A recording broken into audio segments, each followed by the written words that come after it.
Good morning. Good morning. Happy Thursday, March the 13th. I am Manila Chan. That's Ted Rall over there with a new cat that he's growing from the fur of his current cat. Yeah. He's Check going to this. show you. Check this out. Here we go. This is just from this morning. This is what happens when the weather turns warm. One Warm? rushing, yeah. Are we talking like 45 degrees warm? Yeah, exactly. The temperature, Yeah. like this temperature has skyrocketed to 42 degrees. Wow. So the cat's like, it's time for me to shed. Well, in Iceland, that is bathing suit weather. That's a warm day. Yeah. That is bathing suit weather. I was there on a June 20th, and it was 32 degrees, and the locals were like, oh my God, it's so warm. If you're not up to speed, I just got back from Iceland this week, so I'm still like coming off the high. AKA our 53rd state. Yes, it will be. Wait, we're going Canada 51, Greenland 52. Yep. And then 53 Iceland. Yeah. Well, I mean, it will all be if you have Greenland, it's kind of like if you have Park Place, you should have Boardwalk. Yes, it's like totally. That. Yeah. I mean, like Iceland goes with Greenland. I think so. It's a twofer. You really ought to have both. So you guys are tuned in to the Ted Manila Information Show, or just TMI for short, because we do bring you too much information, even crazy, weird cat fur stories. So especially. And Ted, I got to give a shout out to our one Icelandic viewer. We have an Icelandic viewer. Hello, good morning, Reykjavik. Or I should say, good morning, Reykjavik. Good mid-afternoon, Reykjavik. 4 hours, yeah. So it's 2 in the afternoon in Reykjavik. Vera, I believe, is the name. Vera, our one viewer in Iceland. We love you, Vera. Thank you for watching or listening. Yes. As the case may be. Yes, I think Vera is watching us on YouTube. So shout out to Vera in Iceland. Beautiful country. I will definitely go back, and hopefully I don't ruin your country. So I don't see. Oh, you're not like that. You're not a country ruiner. You're not Dick Cheney. You want it? Well, you're not Joe Biden. I'm afraid I'm going to get in trouble. I'm afraid I'm going to get in trouble for saying this. But so I told you I did this hike to go see like a hot spring, right? But you have to go through like a 2-hour hike one way. And I really had to go pee, Ted. And so you peed outside? I peed in the snow. So what? I went off in the trail snow is a one of the little great bit. pleasures of life. If you were a dude, you'd know that. I know, but I'm not a dude. Or if you were a trans woman, you just take out your sheenus and just do it. So that was the first. It's my goal to organically use the word sheenus in every show. Well, this called for it. I don't have a sheenus, so it required bearing my booty out in the cold and trying to tuck behind a rock, so in case other hikers came by, and I had to have my family as lookouts to make sure people weren't like, oh my God. But then I remembered that the Icelandic people are very okay with nudity, right? But I'm a puritanical American, so I was like, oh my God, my butt is out in the snow and I'm squatting down. You could have been attacked by a polar bear from behind. I could have been, but there's a lot of those butt-eating polar bears. I've never peed in the snow before, Ted. So that was my first. So I feel like I did a little bit of ruining of the untouched, beautiful snow of the permafrost. Yeah, somehow. Oops. I deposited some DNA there. That's good. I had to. Ted. It's like it was like I was on my way back and I'd not peed for like 5 hours. Well, you don't have to apologize. It's the most natural thing in the world. I mean, I pee in the streets of Manhattan. I mean, but I'm like that's the law in New York City, Ted. The law is that you're supposed to not pee outside at all, and you can get a ticket. And I know people who have. But the point is, it's like there's no public restrooms. Okay, so what do they want people to do? You're serving coffee and beer everywhere, but you're not letting people pee. So, I just go between 2 SUVs and, that's between it. Cars? Well, I went. It's a good spot. A big boulder. Construction sites are good. I had to, anyway, that's part of my story. I'm a little bit ashamed to admit. I don't know why I'm so ashamed about it. I don't know. That's really ridiculous. You gotta like stop that. I'm going to shame you for being ashamed. I'm going to shame you. See what I mean about TMI? This is that show. You can hear all this weird stuff at 10 a.m. Eastern, Monday through Friday, or streaming please anytime. Be sure. Afterwards. Yeah, or of course on video if you're not able to watch us live. We appreciate you watching after or listen or listening. You don't have to see my ugly face. You can just listen. But make sure you guys hit the like and subscribe button wherever you are consuming these peace stories. Yes, indeed. Make sure you like those peace stories wherever you're watching or listening. So on today's show, we're going to be bringing in our buddy Lee Camp, who is a pretty famous comedian. He's a very famous. Okay, I have to admit, for a long time, I thought that he and Russell Brand were the same person. You think they look alike? Yeah, don't you? No. But that's, I guess, because I know Lee, so I don't know. He doesn't look like Russell Brand to me. But I do see, I see what you mean, that they could maybe be related, but not, I wouldn't. Yeah, like twins. No, not twins. Like evil twins. I don't think twins, but I think they could be like cousins.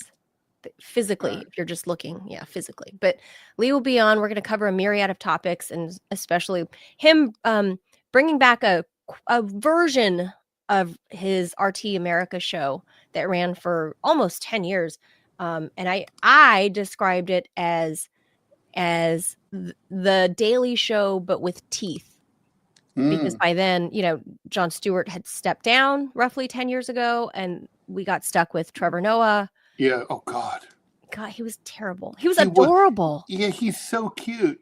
But he's so cute. What it was really proof that you can't have a foreigner do politics. I mean, I'm serious.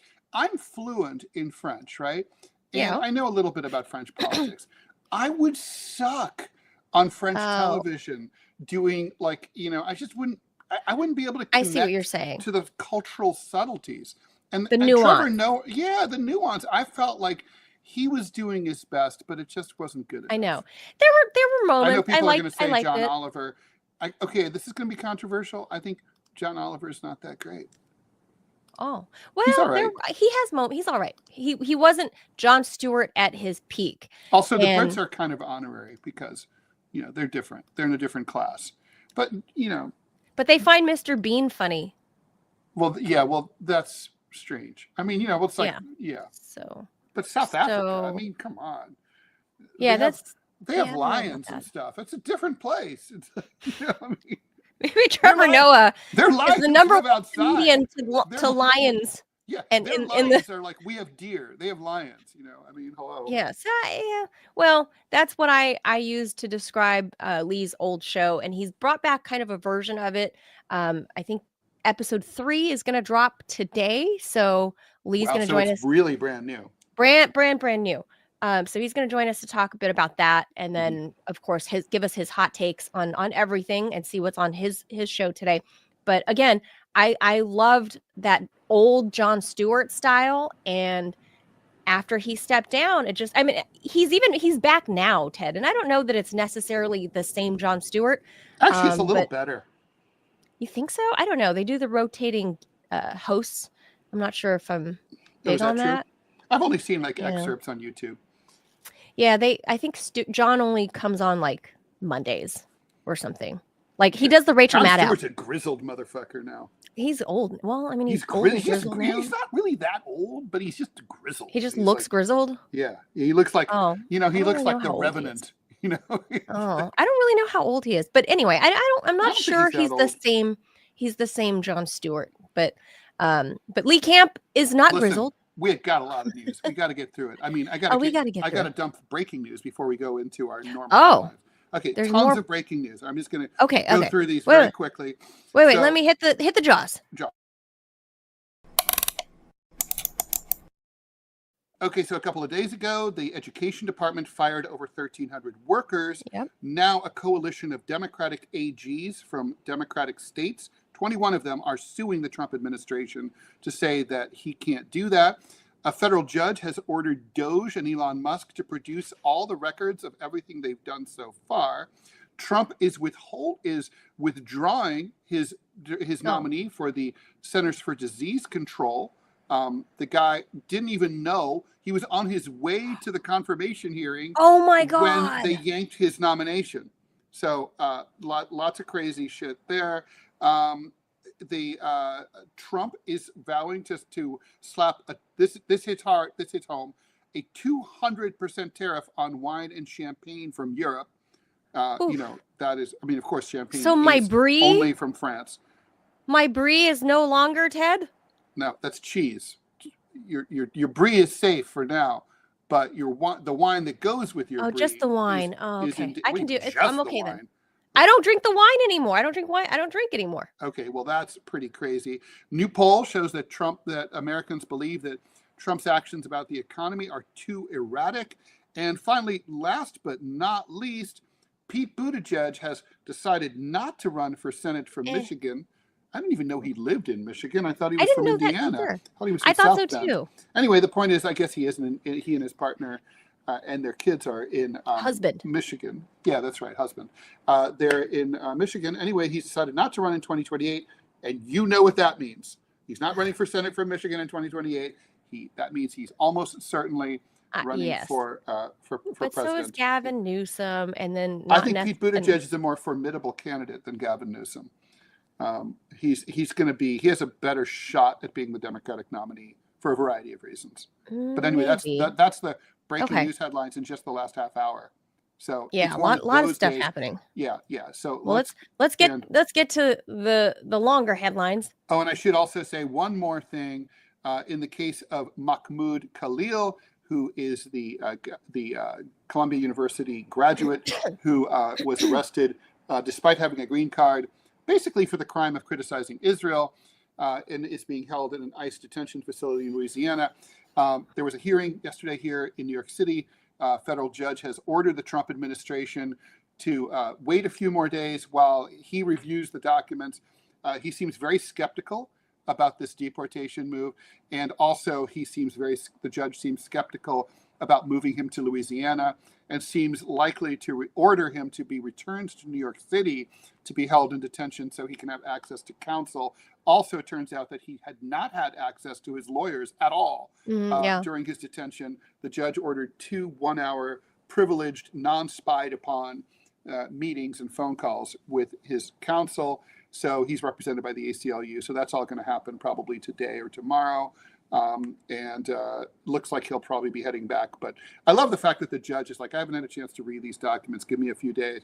You knew the guy's in jail. You couldn't have read up like the night before. I mean, I don't know. Yeah, we'll save that one for Lee. I'm sure Lee has a couple hot takes on that. So for sure. All right, let's hop onto the news. All right, Chuck Schumer, he's the minority leader of the U.S. Senate, said the Democrats are going to reject that government funding bill that the House of Representatives jammed through without Democratic consultation. Looks like we're heading towards a government shutdown on the Friday deadline at 11:59 p.m. The House narrowly approved that continuing resolution that would have kept the government funded, basically with a few modifications through September, but looks like it's not going to happen. Without a new spending bill signed by Trump, who endorsed the House bill, it's not going to happen. Republicans control only 53 Senate seats, but they would need 60 votes to defeat that Democratic filibuster. Some Democrats are worried about the shutdown because they're worried whenever the Republicans shut down the government, they get eaten alive in the polls. But nevertheless, it's going to happen. John Fetterman, Democrat representing Pennsylvania, has said that he will support the stopgap funding bill because it is preferable to a government shutdown. He's basically a Republican. Senate Democrats say they want a 1-month bill. He had a brain injury, Ted. That's how it happens. Yeah, I know. He's like, it's kind of like the ghost of Joe Manchin has taken him over. That's true. By the way, I saw a political cartoon the other day. I saw in his favor, and it shows him holding up a banner that says "Common Sense," but he's holding it by himself.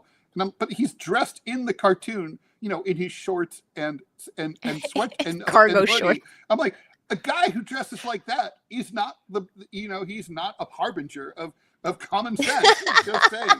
All right. Anyway, Senate Democrats say they want a 1-month bill in order to finish work on a new bill that they would negotiate with the Republicans.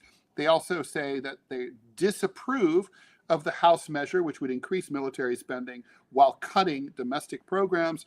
Others say they want guardrails on Elon Musk and Doge, but Republicans don't like the 1-month bill, and they want the continuing CR through September 30th. So it's a Mexican standoff in Washington. We'll see what happens there, but I suspect that we're going to see a shutdown on this starting this weekend. You really believe so? We haven't had that many in the late 20th century, early 21st century. I think the calculus goes as follows. Look at the calendar. It's not going to affect that many people because it's not like no one's taking their kids to the national parks in March. By the time anybody's like the voters who are upset about it, they will have forgotten all about it by the next time anyone's going to be held accountable, which is November of next year. So it's like, I don't think, Democrats are probably figuring like, we have to push back against these Republicans. This is a chance to do it. We won't look good, but fuck it. I think that's their thinking. And that's how it's going to go. I mean, the problem for the Democrats, and I don't think they've thought about this, is that it gives cover to Musk, Doge, and Trump. So when basically he fired all the IRS agents, so everyone's going to get their tax refunds like really late. You call Social Security, Social Security checks are going to be going out months late, but instead, so Trump will be able to say, well, that's the Democrats, they shut down the government, when really it was him and Doge. Well, yeah, and then we saw, just here it showed just 3 government shutdowns in basically the last 30 years. Usually it's the Republicans. But yeah, it happened and for 35 days under Trump. Definitely gotten chewed up by the polls. It was never a good look. Ironically, Democrats might be, Americans don't pay that much attention to what's going on. So when the government's shut down, they might actually think it's a Republican thing again, because it usually is. It might just be ascribed to them. Do you know how many people voted for George W. Bush because they thought he was George H.W. Bush? No. Oh, yeah, like 15% of his votes. Because he had his dad's name. Like me remember Bush. Bush was president. Me vote for him. Yeah, that's all right. Well, look, the 35 days of shutdown in Trump's first term was the longest in recent, like in the past 30-ish years.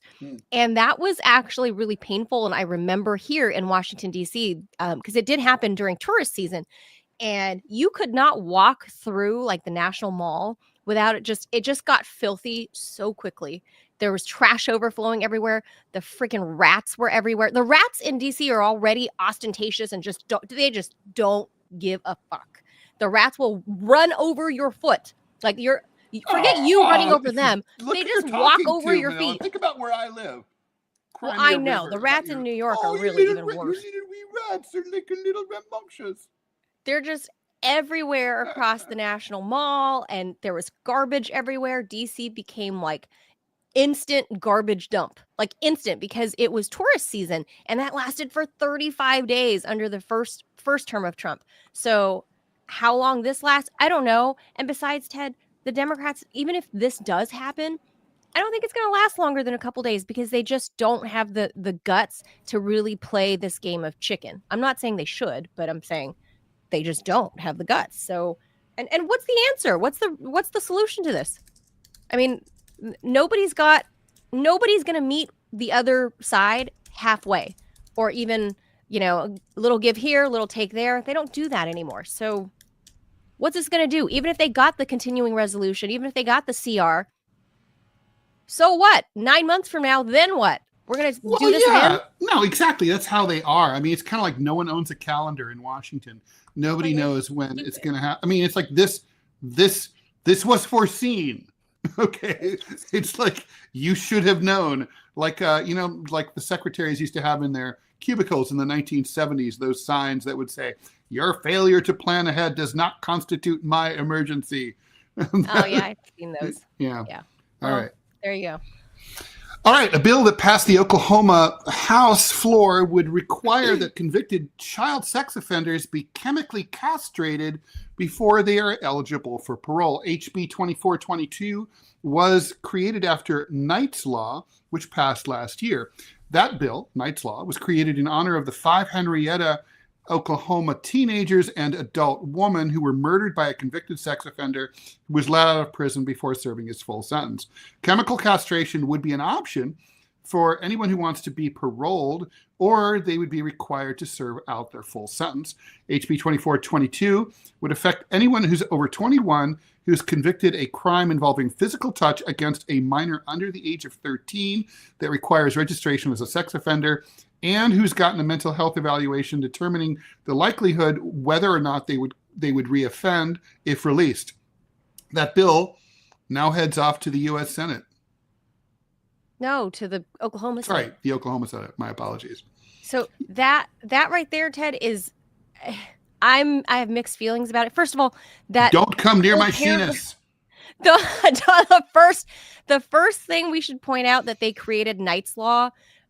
And the news there, in local Oklahoma, they said it was in honor of the 5 Henrietta teenagers and adult women who were murdered by a convicted sex offender.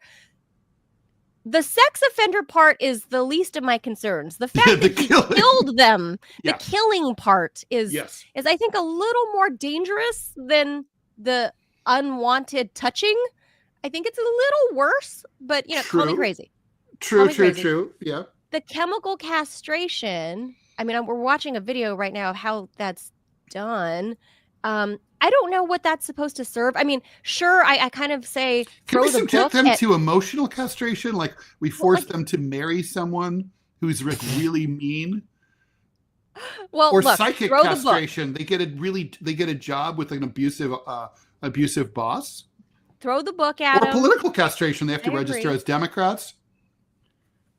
But what is an actual chemical castration supposed to do to solve the problem that they are? Around. That they're like this goes back minor attracted persons. They've been doing this for a long time. Like well, so here's the thing: it's controversial. I'm not even going to get into the human rights aspects of this, which are substantial. I mean, you're basically mutilating a human being, and there are many. I don't know what this that's solves. Problematic. In terms of for a lot of reasons, but. Let's just say, take that aside. It's controversial whether it's effective or not, because the question is what motive, is this sex drive? Is this partly sex drive? Is this is it a violent act, right? Like basically it's rape. And rape is a sexual act, but it's a violent act first and foremost.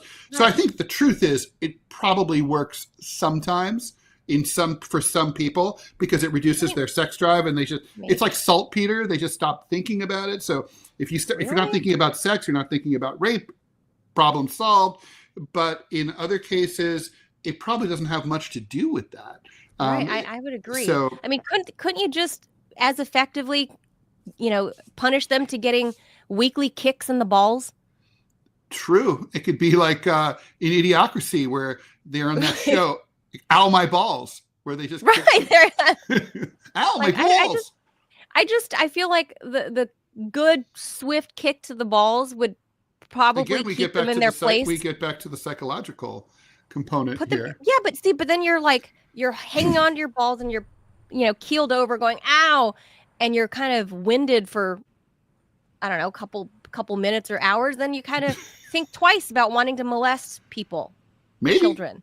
Yeah, maybe. Rather than the chemical, I don't know what chemical castration would do to prevent other molestation. It reduces your sex drive. I mean, so you're just like not thinking as much about that release, right? But I mean, it's like that's a type of sexual expression, but this kind of act is more. I mean, I think what percentage? I mean, I'm just saying sexuality is complicated. And that goes for sexuality related to violence too. I bet it's like one of those things like, I bet it works part of the time and but not all the time. Yeah. So I think, if you're just thinking about keeping Oklahomans safe, this seems to me like ish Anyway, we better keep period. going. I don't have any sympathy. Got Lee coming in a few minutes. No sympathy for fucking perverts. All right, period. I'm probably not going to pronounce this correctly because I don't speak Danish, but Greenland's center-right Democratit Party won a surprise general election victory in a closely watched election that comes amid growing calls from residents for independence and Trump saying that he wants to acquire Greenland. The Democratit Party advocates for a gradual approach to independence from Denmark. It got about 30% of the vote. Party leader Jens Frederik Nielsen is against Trump's wishes to acquire Greenland, and he's going to now have to meet with other parties to try to form a coalition government and move towards full sovereignty, full independence from Denmark. Greenland has been controlled by Denmark for almost 300 years, but the Arctic island of about 56,000 people has been gradually moving towards autonomy. It achieved self-rule in 2009. Its strategic significance is partly due to its mineral oil and gas resources, as well as its geopolitical strategic position between Russia, Europe, and the US, not to mention just access to the new Northwest Passage, opening up from the melting of the polar ice cap.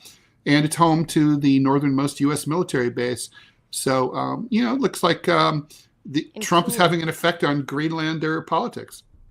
And of course, once they get their autonomy from the Dutch, then they will be folded over into the Danes. Or the Danes. Don't blame the Dutch. Sorry. Once they get freedom from them, then they can become the 53rd state. If they want. Or, as Trump has implied, whether they like it or not. That's right. So, they'll be the 52nd state. Sorry. Canada 51, Greenland 52, and Iceland 53. So 52 for Greenland, I think, is in their future in the next 4 years, unfortunately. If you were, I got to say, having been to U.S. colonies like Puerto Rico, it's like the U.S. is not really a good mother country. Like, we don't really provide, we don't send enough money. The roads aren't in good shape. Things aren't modernized. Have you seen Guam? We don't keep the power on.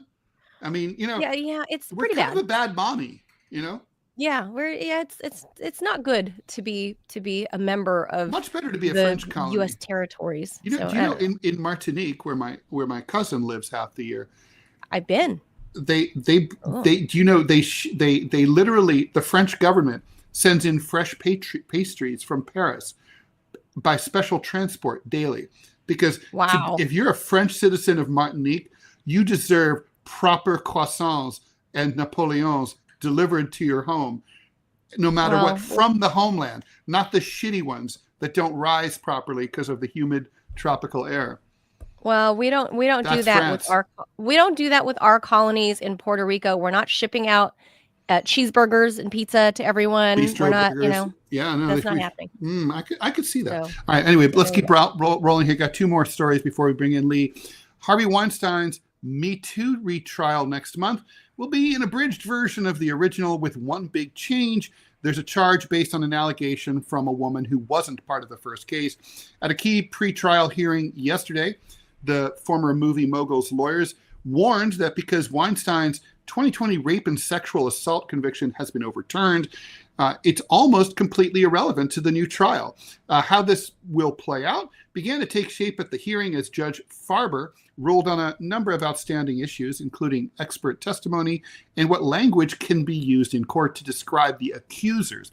The judge granted a defense request to ban the word survivor from being used to describe Weinstein's accusers. Instead, he told prosecutors to tell any cops who testify to refer to the women as complaining witnesses instead, while Weinstein's, in order to not prejudice the jury, right? While Weinstein's convictions from the first trial have been thrown out, his acquittals on the most serious charges, 2 counts of predatory sexual assault and first-degree or forcible rape, still stand. Weinstein, 72 years old, was in court. He got there. He came from jail in a wheelchair and a suit and holding a stack of documents. Before the public portion of the hearing started, he watched as Judge Farber spent a few minutes resolving another issue that had been delayed by their closed-door discussions. He told the judge, quote, "I don't know how much longer I can hold on." close quote, because he has cancer, heart issues, and harsh conditions at Rikers Island, the jail complex here in New York City, where he's locked up. I'm sure that's true. The judge that jail should have been closed many years ago. It's a complete disaster shit show there.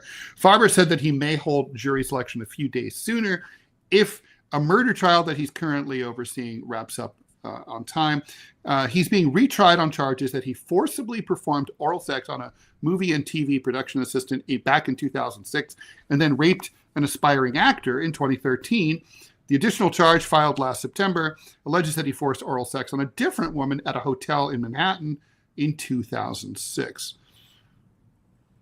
Gross. I just don't have a lot to say about that. Ditto. But now you know. Spotify is minting music millionaires. Nearly 1,500 artists generated more than $1 million in royalties from Spotify in 2024, the company said Wednesday in its annual Loud and Clear report. Spotify said that more than 80% of the artists in that pool did not have a song reach the app's global daily top 50 chart. To reach that $1 million threshold, an artist needs to have between 4 and 5 million monthly listeners or 20 to 25 million monthly streams. Now, I remember when Gangnam Style broke and had 2 billion views on listens on Spotify. I had read that Psy had only made $100,000 from Spotify. And I was comparing that to, could you imagine if you even had if you'd sold say 1 million singles of 45s, right. You that's at least $1 a single, right? Or, maybe 50 cents. So, I mean, it's the numbers are just different, it was not uncommon for a successful band. Like I know Blondie in the early 80s was making $10 million a year from just music sales alone, not even counting concerts. Anyway, and adjust that for inflation. Spotify says that more than 80% of the artists in the pool didn't have a song reach I already got into that. The news comes about a month after the company reported a fourth quarter earnings beat that saw the Swedish music streamer record its first full year of profitability. Spotify said the upper echelon of royalties, artists who generate over $10 million, has gone up 600% since 2017, reaching a total of 70 for last year. The company said it paid an all-time high of $10 billion in royalties to the music industry last year. It says that that's more than any single retailer has ever paid in a year, and that's 10 times the contribution of the largest record store at the height of the CD era. The largest record store? How do you compare one record store, mother of all record stores, to a global streaming service? You'd have to say all record stores. Then that would be very different. What is this? It's not even apples and oranges. It's like, I don't know. It's like, but that's the power of spin. Pumpkin power of meets spin, caper. Ted. Yeah. Power of spin, and that the pun is intended because that was the term that we used at if you really want to support an artist, by the way, go to their website and buy a CD from them directly. They will get 80% of that money, and as opposed to that's like because everybody takes their pound of flesh. That's 4,000 Spotify listens, right? Anyway, Spotify doesn't pay per stream. It calculates a rights holder's stream share, or the percentage of streams that they get out of a particular market. So that's how that works. Look, Spotify is they're doing to the music industry what Harvey Weinstein is alleged to have done to his production assistants. Okay, I mean they have fucked over so many bands, so many artists. They can spin it up every way they want. But it sucks to be a musician now. Yeah, I agree. I know that during COVID, my favorite band, or one of my favorite bands, The Cure, they were literally asking for donations to stay afloat, because even though they had millions of plays on Spotify or Apple, everything, they'll make all their everywhere. money from concerts. That's where the money will come from. But they weren't, they weren't able to scrape together a living at the time. So I don't know. I'm not a techie person. I don't know what the answer is. So they're showing you right there, 0.004 cents per stream. That's a joke, right? What, 4 thousandths of a penny. So I wonder what that is for the world of podcasting and everything too. And maybe we'll ask our guest who's waiting in the wings. So I wonder if that's what that kind of looks like too. Let's leave that there. I just, it's crazy. Right, I don't know how the world of streaming changed everything, just like video killed the radio star. So, all right, Make sure you guys hit the like and subscribe button wherever you're consuming this content. It's helping us grow our little show. We're coming up on show 100 pretty soon, on episode 100. Yeah, very We'll soon. do something special. We'll have to think. Yeah. We'll just have All right. Clovis do the whole thing. Just put the cat in front of the camera, Ted. Damn it. Just have him leave. meow. Yeah. He'll get way more views than us. No, that's true. Yeah, the internet loves cats. That's true. All right. So with that, let's switch gears. All right, joining us to talk about anything and everything is Lee Camp. You've probably heard of him. He's a comedian and the host of the new streaming show Unredacted Tonight.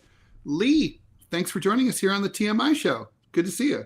Thanks for having me. Good to see you, Ted. Congratulations on the new gig. Been a little while. Yeah, I'm stoked that you brought back this like truncated version of Redacted. It's not even that truncated, except I don't have correspondence for the most part. Yeah. Mm. So it's a similar version. I love it. I loved your work before.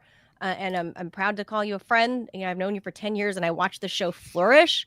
Yeah. And I was so sad, obviously, when all of us were unjobbed. But your show was the only like creative content on RT America. Yeah. It was like the first of its kind, and like I was saying earlier that it was like the Daily Show but with teeth, right? And thank you. It still is. It still is. So I am glad that you're back to doing this thing. And what is that space looking like now that you're doing this all independently? Like, is it more difficult for you right now? Are you like, just talk a bit about that? Yeah. So the finances are, pretty difficult with it to try and make it, it completely independent like this. Obviously there's no longer the $1 million news studio that we had access to at RT America. But, there's a lot of benefits to being independent and making my own schedule and all that stuff. But yeah, it's a lot of work. I mean, I'm kind of lucky in that there is no other comedy news show like this that doesn't have a team of, dozens of writers and producers and everything. Oh, yeah. The Daily Show has a staff of 150. And I know John Oliver at least used to have at least a dozen writers. It might be double that now. 150? Yeah. Yeah. And John Oliver used to have a dozen writers. It could be more than that now. I've always written all my own stuff. So luckily, like if my show had been canceled and I hadn't been the one writing it all, I would just be kind of screwed. But luckily I can still create the show in that way without too much help. So that I need help with the editing and stuff. So there's, 100 images in every 20 minutes. So yeah. Wow. Yeah. So yeah, I feel you. And what about, okay. Are you offended if people call you a social media influencer or a content creator, or do you prefer to stick with like host or comedian? Are those terms like different to you? I'm open to all of them. I guess if someone just call me called anything you want, don't call me late for dinner. Yeah, I guess if someone just called me an influencer, I'd be kind of offended. I'd be like, dude, I've spent 25 years touring the country, performing stand-up comedy, hosting a TV show that I wrote for 8 years. Like, don't just call me an influencer. Can you do duck lips? If you're an influencer, you have to do duck lips. That's true. You got to do the ice bucket challenge, I think. Yeah, you could do all those things. Yeah. So, I mean, I'm happy to see you back doing this. And I know you were doing your, are you still doing your daily stream with your wife? So I do it 1 day a week with Eleanor Goldfield, yes, and then 2 days a week, Monday and Wednesday, it's just me. So it's down to 3 days a week. Okay, yeah, you guys are busy. Yeah, parenthood. Yes, and we got the 3-year-old, which for some odd reason he does not care whether we're live streaming or not when he chooses to scream. Yeah. Yeah, they're kind of divas, I would say. So now that you're back doing this, obviously there's a plethora of topics to cover. Mm-hmm. You're doing this once a week. It drops every Thursday, so it'll be out. Episode 3 or 4 is going to be out tonight. Episode 4 tonight at 7 p.m. Eastern, 4 p.m. Pacific. Yep. And you're asking about the topics. One thing is they need to be at least like 1 week evergreen. So I can't like be like, oh, Donald Trump said this thing that everyone's going to be bored by in 1 week. Because he'll say something more ridiculous in the next 20 minutes. Yeah, exactly. He could break a cat's neck in the middle of the White House yard. A week later, people are like, oh, that's so old. Well, that was a challenge, right? I mean, nothing's really evergreen. I mean, you can talk about climate change, but no one cares. So no one, no one cares about the death of humanity. I'm obsessed over Mahmoud. I'm obsessed over Mahmoud Khalil, but who knows where he's going to be in a week. Yeah, so luckily I've always tried pretty hard to focus on deeper issues that are not going to change week to week. It doesn't mean I don't reference the current stuff, but like in the live streams, I just covered Mahmoud Khalil yesterday. So I'll cover those in the live streams, but like the topics, so far on Redacted tonight have been how China is lapping the United States in all these different areas. I also did a long segment on just how many people the IDF and Israel killed on October 7th. Like once you add up that's a good topic. All the totally sources. Humorous, obviously. Easy to make fun of. Yeah. Easy comedy. Light. The one segment that'll be out tonight is on Cuba and all the ways that Cuba is, if you look at the stats, is destroying the United States and life expectancy, literacy, employment. I saw not long ago, who I would call an influencer or content creator, Benny Johnson. He and his team had gone to Cuba, and they did nothing but shit on Cuba and saying like everything, all the left wingers are saying are good about Cuba or bullshit. Like, look at this. The stores are empty and the streets are just putrid and full of shit. And it's just horrible and decrepit. I should invite him up to my neighborhood in Upper Manhattan. I'm in Baltimore. I should show him Baltimore. Yeah. But so it's important to counter these voices like Benny Johnson, who were, like tens of millions of views. But do you think he's getting those tens of millions of views only because there is a dearth of counter narratives? Of anti-Cuba narratives? I think no, I mean, not just that, just like these right-wing, well, that too, but like, just like these right-wing, is that just the era that we're in? Like the people like Benny Johnson are like one of the top streamers? Well, yeah, there's multiple things going on there. One is that anytime you go to some of these places that people don't get to see a lot of, a lot of in American media, people are usually hungry for those views. But you and I are going to be more suppressed. So they're like the fact that I'm not just doing an episode a day on how awesome Donald Trump is. It definitely means I get far fewer views. Anytime you say the word Gaza, you're going to decrease your rise in the algorithm. So yeah, we're fighting an uphill battle, and it'd just be a lot easier if you were just looking for money to go that route. Hey, look, I'm furthering U.S. propaganda, and all the social media platforms are like, perfect. Oh, we got to put a disclaimer in there. Donald Trump is the best president ever. Elon Musk is a god amongst men. Yeah. And the vaccine is safe and effective. And there's no proof that JD Vance is a werewolf. None that he humped couches either. And stop saying that he wears mascara, guys. Just saying. It's just not true. But the algorithm loves you now. I have to counter when you're saying something, Lee. I got to make sure we keep our likes, our viewers up there, and the algorithm is friendly to us. And as RFK Jr. said, the Gazans are the most coddled population on Earth. Oh, yes, absolutely. Like this guy, obviously, totally should be. He should be totally deported. Green card, whatever. Visa, whatever. Citizen, naturalized citizen, whatever. Who cares? Born here, no problem. It's pretty slippery slope. Lee, what do you think?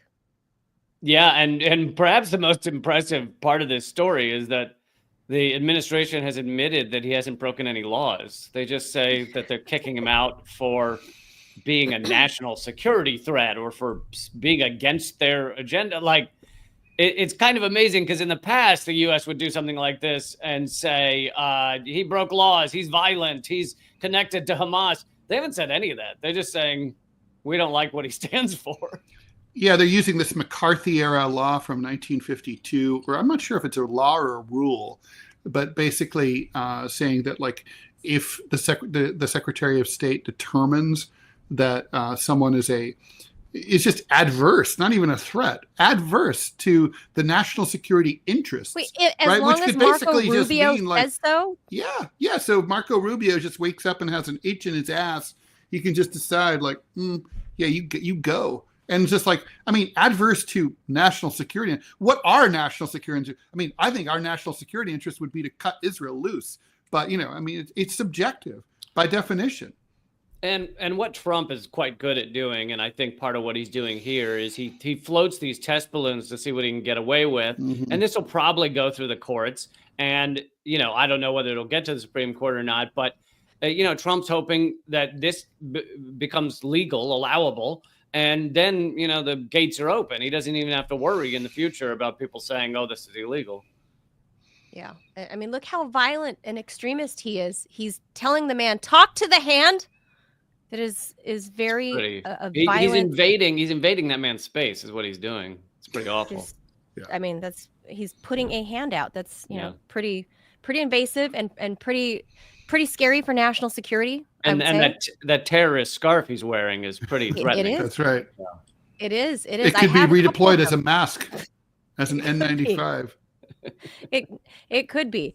Like, for me, though, Lee, beyond the obvious of like how ridiculous this case of Mahmoud Khalil is, on its face, right? That he's a green card holder who is married to a U.S. citizen who has a baby on the way. Besides all of that, I look at this as a means of chilling speech. And I believe because you and I and Ted, like the three of us here, we've been in that boat where we're in that boat right now. We're in that. Yes, we are in that boat right now. We're still there.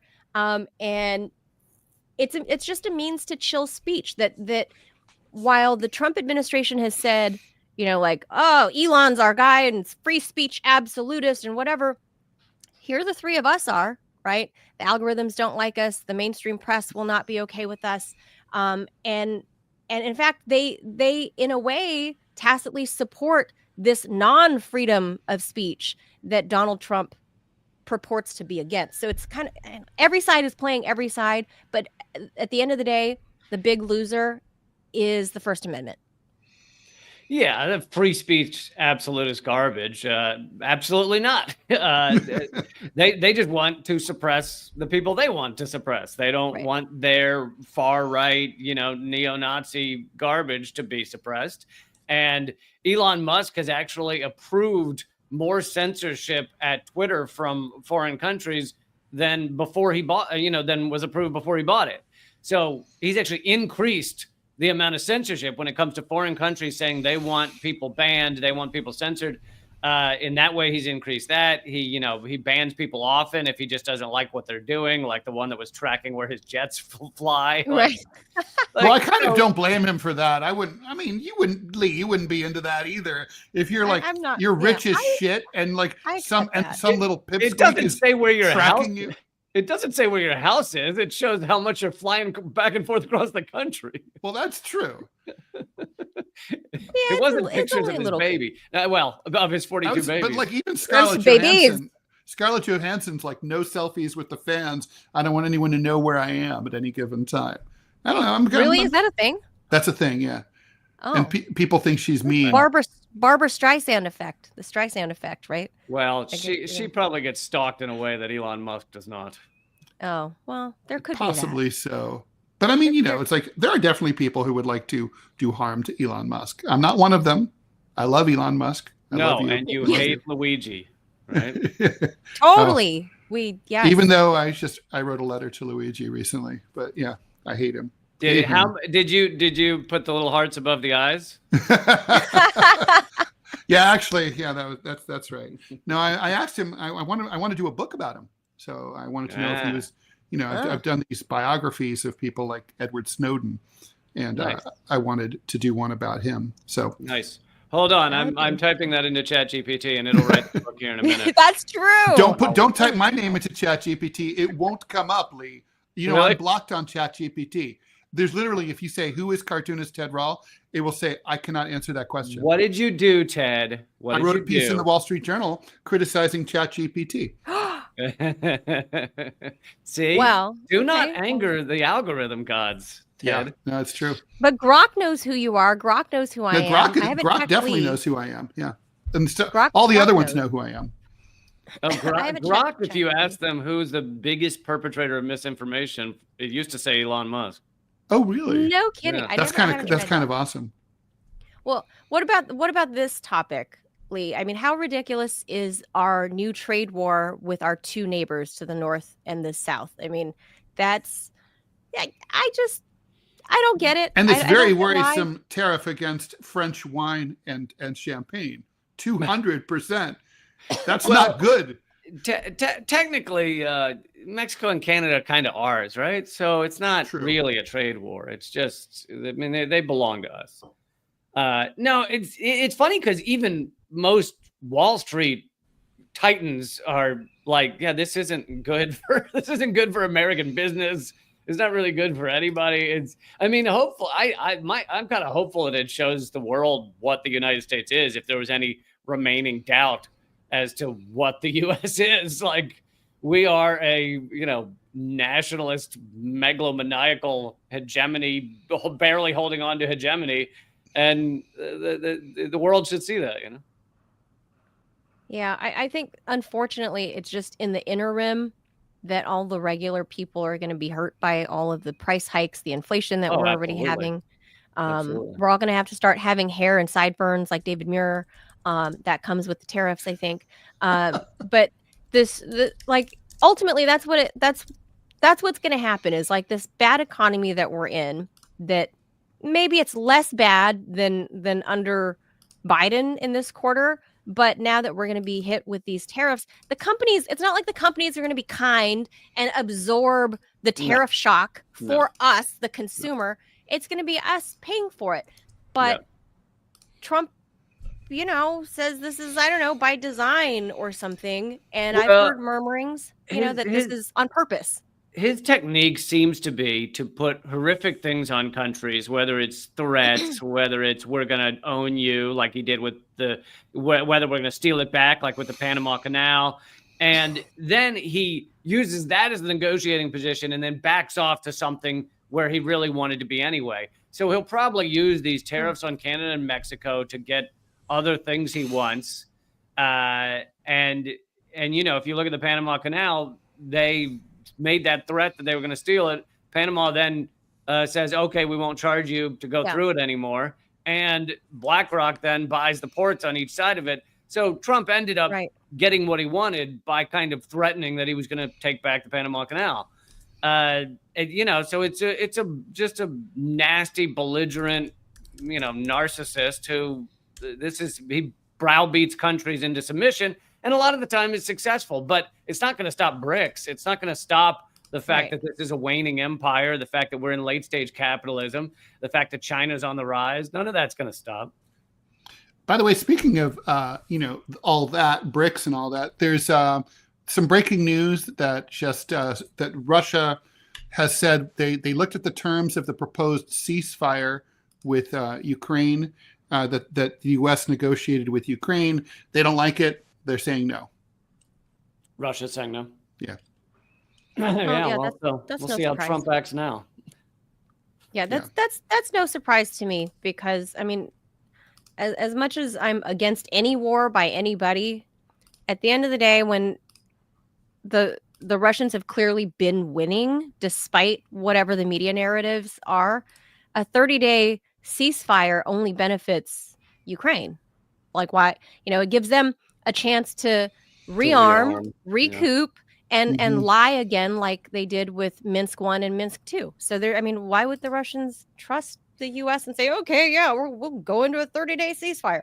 And I get it. I wish that wasn't the case, but I get it. You know, I get that. Well, and it's not that Trump. It's not that Russia wants war. It's that they want an end to this war. They don't want a ceasefire. A real end. Right. Yeah, No, I agree. Yeah, the ceasefire feels like kicking the can down the road. It's almost like you this could certainly continuing resolution. You could negotiate an armistice that starts with a ceasefire, and then but has the terms of the armistice negotiated. Obviously. Yeah, and it's now an open discussion that this is a proxy war. It's not even hidden anymore. Boris Johnson has said it live on video. Leon Panetta said it live on video.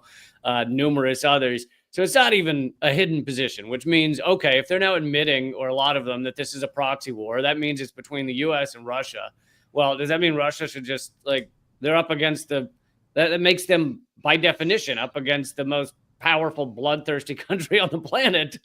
It's like, yeah, maybe they shouldn't take, to act like that's not a small endeavor. And it also means that the U.S. hasn't, as we all know, in the power to end this immediately, and they could.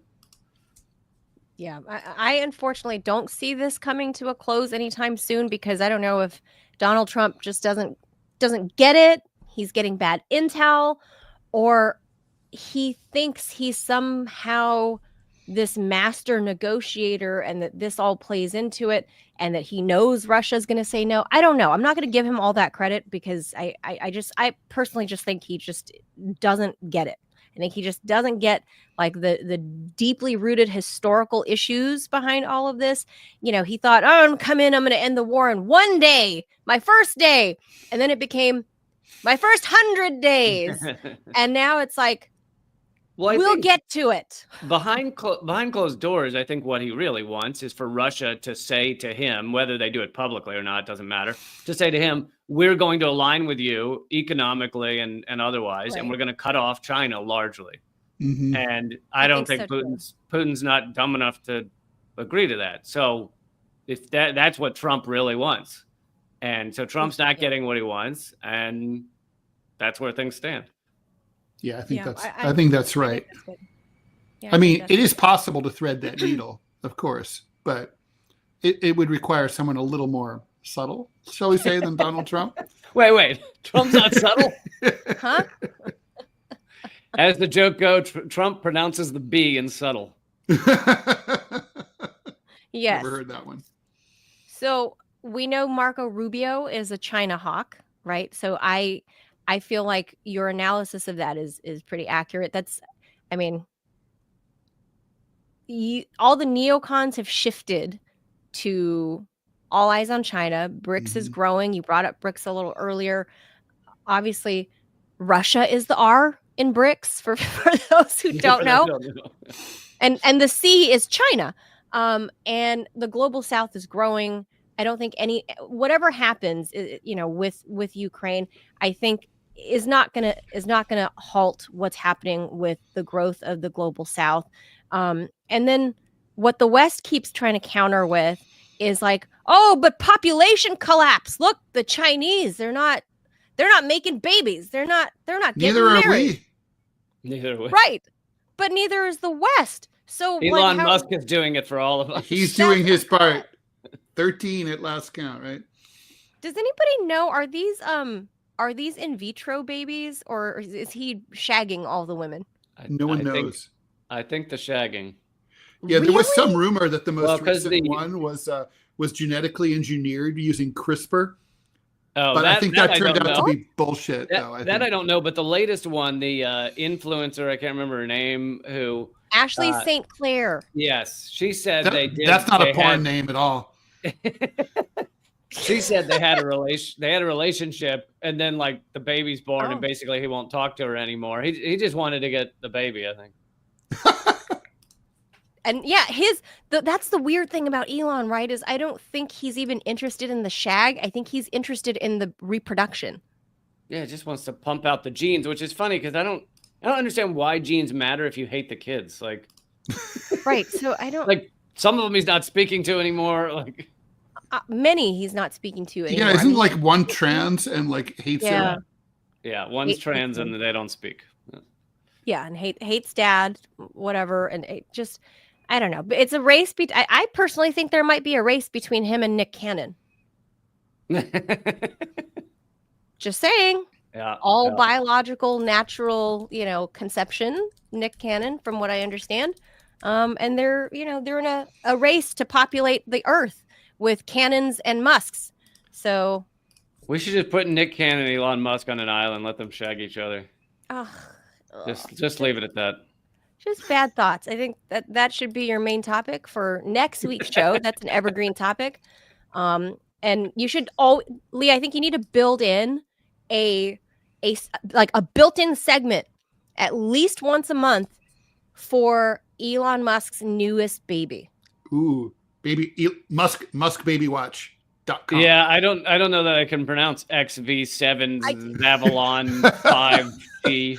Square root of pi. Yeah. How do you pronounce? As I told you, just got back from Iceland. How do you pronounce the A with the E? With the E on it. I don't know. Like, I think that's sort of like a I. One's it's sort a of like the sound hieroglyphic. that you make if someone punches you. Hey, there was an Italian thing. Hey. There's also a hieroglyphic of an Egyptian in it, I think, in the name. Yeah, supposedly those know, aren't the real names though. Apparently the kids all have like normal names like Bob, but like that's just for those characters are to make it harder for them to be stalked and for the tracked. press. Oh. Yeah. Well, I thought he called the weirdest one. I think he just calls him X, doesn't he? Yeah, he calls him the one he totes around with him everywhere. Exter. Little Exy. Yeah, it's the kid that he totes around with him. You notice he totes that kid around a lot more after Luigi Mangione showed up. Oh. It's like, yeah, it's like Grimes' human shield. The dead zone. Yeah. Yeah, see all this taboo stuff. I gotta ask a comedy thing before we let you go. Are you still doing are you still on the road? Do you do tours? Do you still do the physical stand-up? Almost never. Not because I wouldn't enjoy it, but it's a combination of it was never profitable, really. I mean, in terms of just going and playing theaters, which is what I did almost the entire time that I had Redacted tonight. It wasn't. It maybe could be a little profitable, but not really. I walk away from after all was said and done, walk away from a weekend with $500 or something. After we've been planning the show for forever. Right. Because as you guys were talking about with music, you owe a cut to the venue, you owe a cut to the opener, you owe a cut to the sound guys and whatever. And then I often had to fly there, or, hotel. And so it was never that profitable. But then on top of that, it's just I have increased my output so much, 3 live streams a week, this show, and a kid. Like I just the time and the money is not there. So. It also seems, I mean, look, I'm not in that world of stand-up or anything like that, but, book tours and all, a lot of venues are gone post-COVID. The infrastructure to publicize these things is also gone, right? Like the alt weeklies being gone is massive. I mean, it used to be like if I had an ad in an alt weekly that said, hey, Ted Rall's rolling into Nashville, it's like, holy shit, I mean, I might have 1,000 people. Now it's like I've got to, dick around with like social media and maybe 15 people show up. What's the point? Yeah, and fun fact, I have 2 books, but recent ones. And in 2020, was my book launch, and basically the one I only had a few book launch gigs set up, but the one I was really excited about, Strand Bookstore in New York City, luckily still around. Great store. I had the final performance book launch event before the pandemic. It was like March 8th or something. And so on there, they had a YouTube page of all their book launch events. I was up on them as the main thing for like 3 years because they never had another one. Oh my God. And, but yeah, after the pandemic, it's like a lot of that stuff has not come back. Yeah. That's not my world. I've never done anything like that. So I was just curious, out of my own curiosity, I thought I'd ask, since you are a professional stand-up comedian and you cut your teeth on the road. I'd love to get back there. And I'll tell you what I miss even maybe more than just the stand-up is Redacted tonight had a live audience, as you know, for the first 6 of the 8 years. The final 2 were no audience because of the pandemic. Now, luckily, this showed me that the show could be done with no audience, which is what I do now. But I did love having a studio audience. Like, it gives you the whole feed off of it. You feed off of it. The timing is different. It's just a whole other vibe. And, you know, one day I'd love to do that again, but that is a whole other undertaking, getting people to show up and dealing with all of that. And then, you know, as opposed to getting 5 takes to get it right, you got 1. So. And what about like the taboo? Like, as a comedian, you guys are supposed to push the envelope. And that's why I think comedians are, I would say, more successful oftentimes of delivering the news or like delivering some hard truths, right? That are a reflection of society, because that's, you know, comedians kind of get that license, right? Because you've already prefaced who you are. You are somebody that wants to make us laugh, right? Are there anything that's like taboo? Are there taboo things that you just can't talk about? I mean, and don't say Israel, because we know we can't. We love Israel on this show. We love you, BB. We You're love really BB. cute. Yeah. Mwah. Well, love what you've done with Gaza. Looks great. Yeah. Like, there's no topic that is just like off limits always. It depends on how the comedian addresses it, how they deal with it. For me, the reason I think I can talk about all these horrific things and make them at least somewhat funny is because I'm always punching up. I'm never punching down. And it's just kind of how I do what I do. And so, you know, I did a whole segment on how many people Israel killed on October 7th. So this 1,200 number of Hamas killings is completely false. But I was never making fun of those killed. I was going at the killers. I was going at, you know, the people causing the harm. And to me, that's why I don't find funny like a lot of what the right-wing comedians are doing these days. I'm not saying they don't have a right to do it. I don't think it should be censored, that kind of thing. But it's like, you know, to see someone with like $1 billion like Dave Chappelle just need to spend a big slot of every special just attacking trans people. It's like, I'm not saying he can't do it. It's just like, is that really where you need to exert your energy with what's going on in the world? One of the most like oppressed segments of society. It's so bizarre to me that's where they focus their energy. And then they love to run around. I mean, I don't know about, well, maybe Dave Chappelle as well, but they love to run around the right-wing comedians and say, oh my God, we're so censored. These are the least censored people on the planet, like the largest Netflix deals, the largest Spotify deals, and they're so suppressed or censored. It's like laughable. Yeah, I think overall, as a consumer, I would even say sometimes a connoisseur of comedy, of all different types. Like I love sitcoms. I love stand-up. I love, like, I used to relish those days in my 20s, like, you know, all up and down Sunset and Hollywood Boulevard. There's just places you get, little small dives, big places like the Comedy Store. I was always at those things. And I loved just being able to laugh and let loose. Right. And I feel like over the last 25 years, little by little, comedians were beginning to be a little more self-censoring and a little more restrained on certain things. Well, it's always been dangerous, right? I mean, like, my favorite story about, I had a friend who, you know, we were talking about comedians, and she confided to me that she had been a huge fan of George Carlin. And she said, you know, I loved George Carlin. That's a dirty secret. Until he told that one joke. And I'm like, what?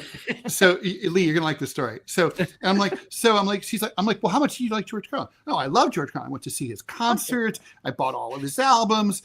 You know, it's like, I just, you know, he was just the best. I never missed him.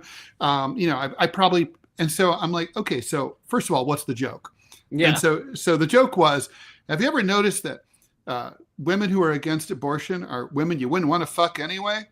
I'm like, it's not that. So anyway, I thought it was a pretty funny joke, actually. But anyway, So I'm like, okay, let's just stipulate that like he's a horrible that joke is misogynistic and sexist and lookist and bad in every way and Hitlerian. Okay, fine. Hitlerian. But let's just say that.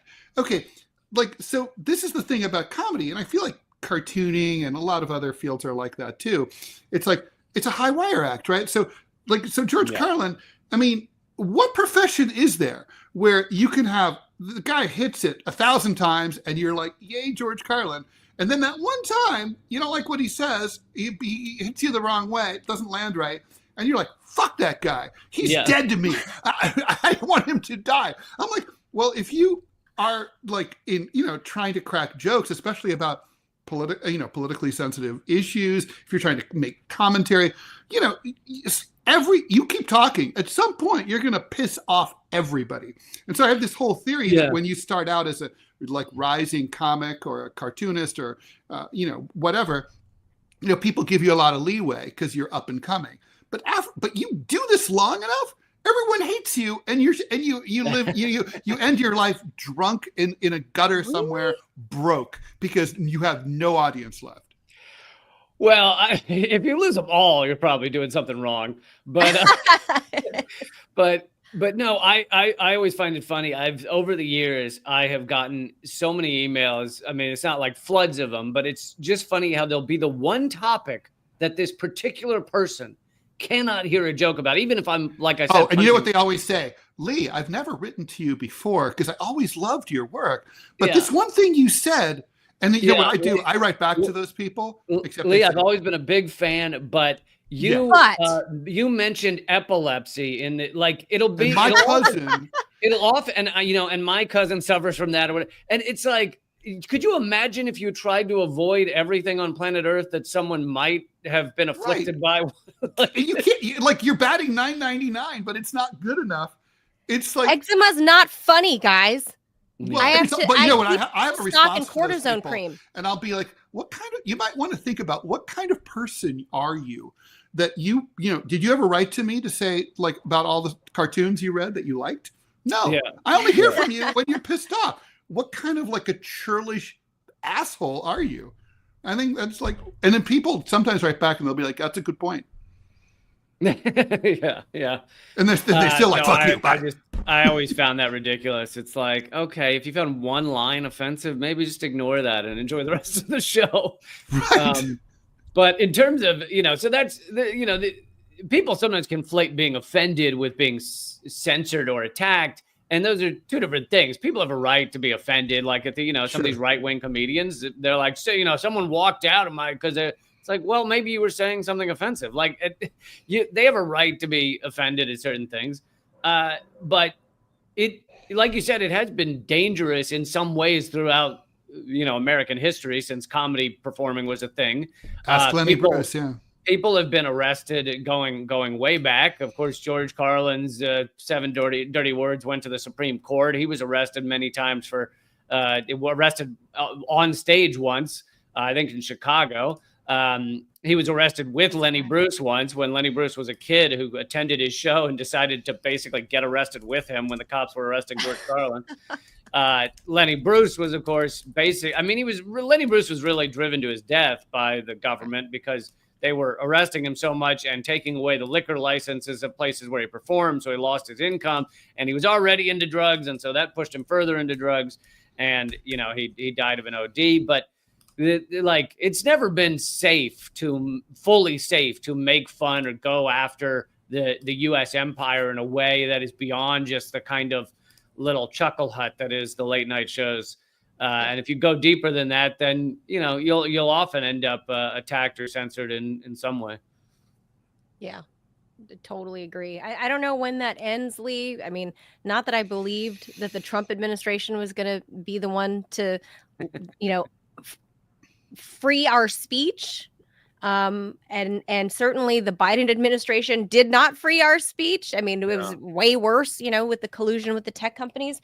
I don't know that this is way better, but maybe less worse, but in a different way. I don't know. I mean, I always compared this, on Sputnik. I would always say You want a poop sandwich or a poop salad or poop soup or Well, poop I mean, I think one of the big milkshake? problems now is that there's really no space for a variety of opinions in mainstream media in a way that there was. I mean, you could always, like in the 90s when my career got going, I'm not going to say the New York Times was ever a hotbed of leftism, but I was the most published cartoonist in the New York Times. They used to put me in. There was a space for a person like me every now and then. And that you could see that in other venues.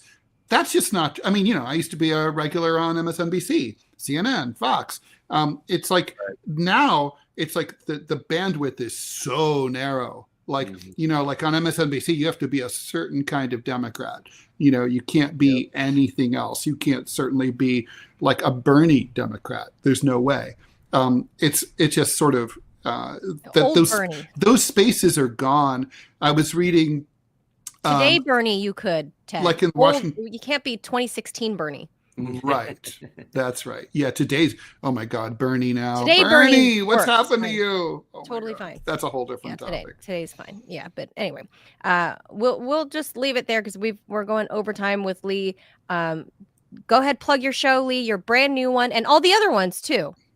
Thanks so much, guys. I really appreciate it. And I love your show. The easiest place I love yours. And I love you.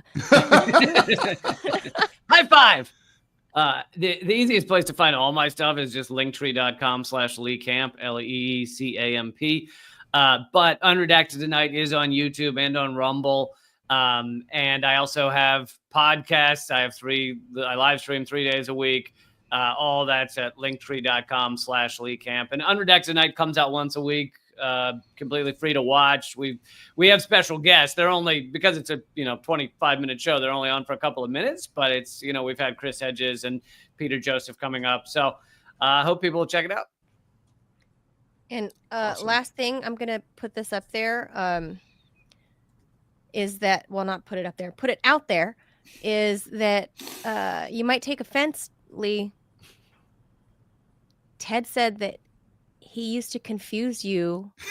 Uh-oh. Oh my God, I can't believe you're outing me. Wait, with who? Totally outing with Russell Brand. Physically. Facially. He thinks that you look like Russell Brand. Hey, Russell Brand's a good-looking guy. No, he's a good-looking guy, but physically, you have to be. He's a sex addict, and you have to be a good-looking guy to be a sex addict. That's not true. That is not true. You can't. It doesn't look at Harvey Weinstein. Thank you. Well, he's not a sex addict. He's a rapist. That's different. Ugh. Gross. Wait, Russell Brand's got some accusations, my friend. Well, that's true. Yes. But yes, physically, I don't mind that. If people think we're saying the same thing, then that's a problem. No, I don't think that. No. Ted and I were having this debate early on when we were teasing that you were coming on the show, and he's like, I used to confuse their faces. That what do you think they look like? But maybe it's, I don't know. Maybe I have that disease where people don't really recognize Maybe faces. that's why Ted would always give me a bit of an evil eye when I'd see him. Nah, I don't think so. Maybe. But either way, Lee Camp, Russell Brand, good-looking guys saying two very different things, but it's the long, shaggy, it's clear what it is. The basic we know what it is.